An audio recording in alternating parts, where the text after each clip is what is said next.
30 luxury કારના કાફલામાં stunt કરતા શાળાના વિદ્યાર્થીઓ ઉપર પોલીસે કાર્યવાહી કરી 12 વાહનો ડિટેન કર્યા. સુરતની એક ખાનગી શાળાના ધોરણ 12ના વિદ્યાર્થીઓ 30 લક્ઝરી કારની રેલી કાઢીને સ્ટન્ટ કરતા હોવાનો વિડીયો વાયરલ થતા પોલીસે તપાસ શરૂ કરી પોલીસે 12 વાહનો ડિટેન કર્યા છે. બાકીના વાહનોની શોધખોળ ચાલુ છે. ઓલપાડ તાલુકાના કુકણી ગામમાં આવેલી ખાનગી શાળામાં ધોરણ 12ના વિદ્યાર્થીઓ માટે વિદાય પાર્ટીનું આયોજન કરવામાં આવ્યું હતું.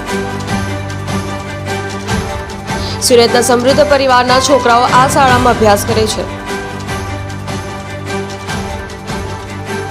વિડીયો વાયરલ થયા બાદ પોલીસ અને ટ્રાફિક વિભાગ સક્રિય થઈ ગયા છે અને કાર્યવાહી કરવાની તૈયારી શરૂ કરી છે.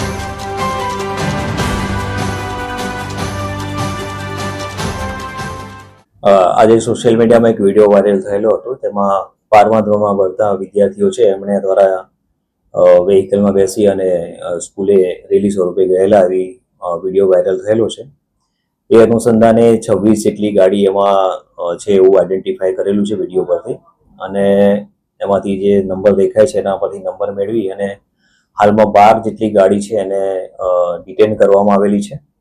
5 વેહિકલ છે એ કોઈ ફંક્શનમાં બહાર છે એનો સંપર્ક થયેલો છે, અને 9 જેટલી ગાડી છે એ શહેરની બહાર છે, તો એ પણ કાલે મળી જશે. તો એ લોકોને પણ એ ગાડીઓ પણ ડિટેન કરવાની કાર્યવાહી કરવામાં આવશે. જે છોકરાઓ છે એ 12th ધોરણમાં ભણતા હોય અને અત્યારે એક્ઝામનો સમય હોય એટલે એમની કેરિયરને ધ્યાનમાં રાખીને અત્યારે હાલમાં કોઈ ઇમિડિયેટ એક્શન લીધેલા નથી, પણ બધી ગાડી અને ડ્રાઈવર કેવા હશે, માણસો હશે, એમાં તપાસ થયા પછી આગળ કોઈ પણ કાર્યવાહી કરવાની હશે તો એ કરવામાં આવશે. સાહેબ, અત્યારે જે રીતની કાર્યવાહી થઈ છે એમાં મહત્વનું શું નોંધ્યું છે? અત્યારે તો જે નંબર છે આઈડેન્ટિફાઈ કરી અને વાહન ડિટેન કરેલા છે. ત્યારબાદ એમાં વાહન કોણ ચલાવતું હતું એ વિડીયો આધારે કંઈ ચેક થતું હશે તો એ કાર્યવાહી કરવામાં આવશે.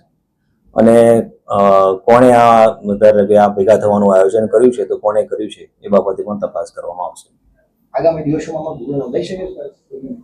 ચેક કર્યા પછી એમાં જે પણ ભંગ થતો હશે તો એ મુજબ આગળ લીગલ પ્રોસિજર કરશે.